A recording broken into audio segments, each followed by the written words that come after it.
Okeseni Nzambe na moto, na esambiselo, mokili monaka mabuka, Nzambe natalaka motema, nazalaka na nyama moto te, nayebi bolamu na yo, nayebi misala na yo, yango nayebi kobundela yo.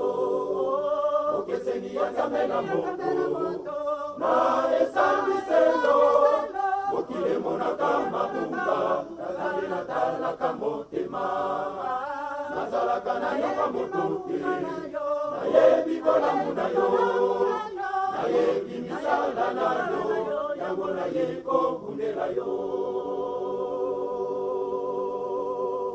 Okeseni Nzambe na moto, na esambiselo, mokili monaka mabuka, Nzambe natalaka motema, nazalaka na nyama moto te, nayebi bolamu na yo, nayebi misala na yo, yango nayebi kobundela yo.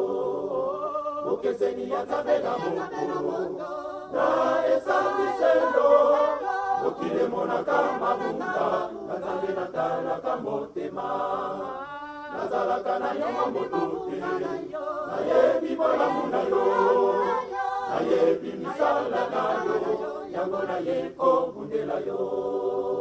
Satana fukisaki alingaka jambo nasaki monanga, yo jambo batiaki na butu esite ya bisi ya mona moni ya motuya. Satana fukisaki alingaka jambo nasaki monanga, yo jambo batiaki na butu esite ya bisi ya mona moni ya motuya. Satana fukisaki alingaka jambo nasaki monanga, yo jambo batiaki na butu esite ya bisi ya mona moni. Mosala oyo ozali kosala ezali ya moto te, outa na yango na likolo yango moyini nakosepelaka te.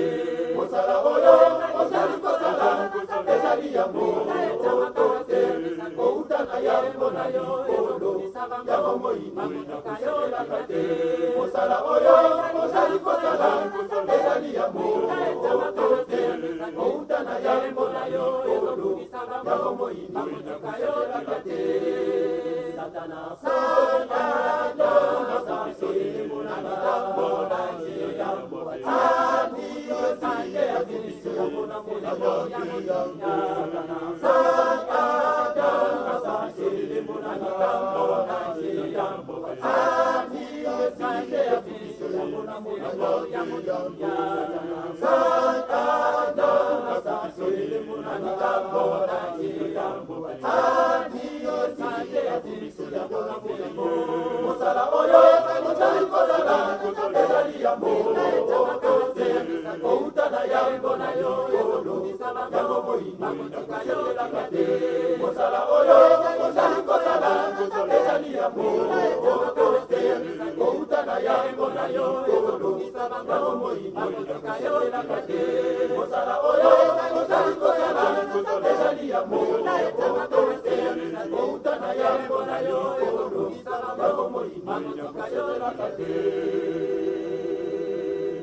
Moyini akufi soni na mabongisi na ye ya mabe, moyini akufi soni na pambeli ye, moyini akufi soni na mabongisi na ye ya mabe, moyini akufi soni na pambeli ye, moyini akufi soni na mabongisi na ye ya mabe, moyini akufi soni na pambeli ye.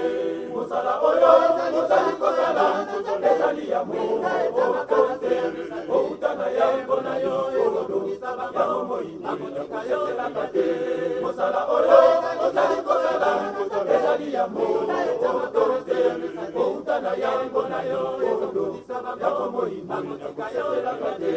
Mosala oyo ozali kosala ezali ya moto te, outa na yango na likolo yango moyini nakosepelaka te.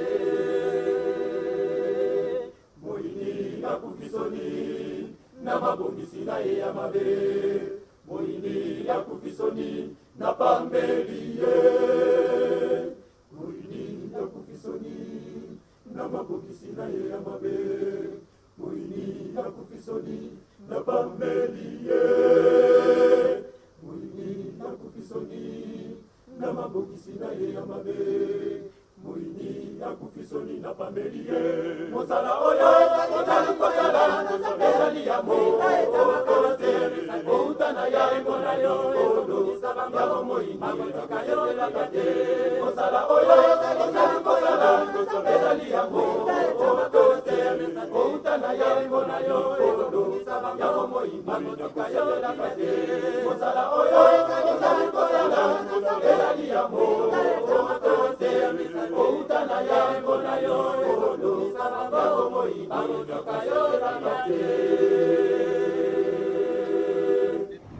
soki ozali na posa ya bamessage ya bapapa ozali na posa ya banzembo na biso bamateya oyo ekokontribue na kondima na yo kende kosabone massivement na chaîne na bino ya sika AK21 officiel wana ezali chaîne ya YouTube e osabone pe na AK21 Kimbangu World na Facebook esika nini tokosalaka partage ya bainformation ya lingomba à travers le monde. Ozali na Beni, ozali na Gemena, ozali na Europe, Asie, Amérique, Océanie, contactez biso na ba numéro na biso, pesa biso ba information, toko balancer yango na ba chaîne na bino oyo tozali koloba AK21 Kimbangu World oyo ezali moko ya ba outil ya communication oyo tozali ko travailler na kati na yango. Objectif na biso ezali nini? Objectif na biso ezali tokomisela bino ba information ya lingomba, tokomisela bino ba message ya papa, tokomisela bino ba nzembo oyo ko contribuer na kondima na bino oyo ekotia bino na kati ya unité ndenge bateya ki biso epai ba papa misato. Donc bo s'abonner pour être opesa biso makasi ya musala oyo, bo s'abonner pour être bo encourager biso ya ko continuer ko œuvrer kosala musala oyo ya promotion ya lingomba, kosala musala ya promotion to ya ba valeur na biso na Afrique. Lingomba na biso ezali moko ya ba valeur moko primordial na kati ya Afrika.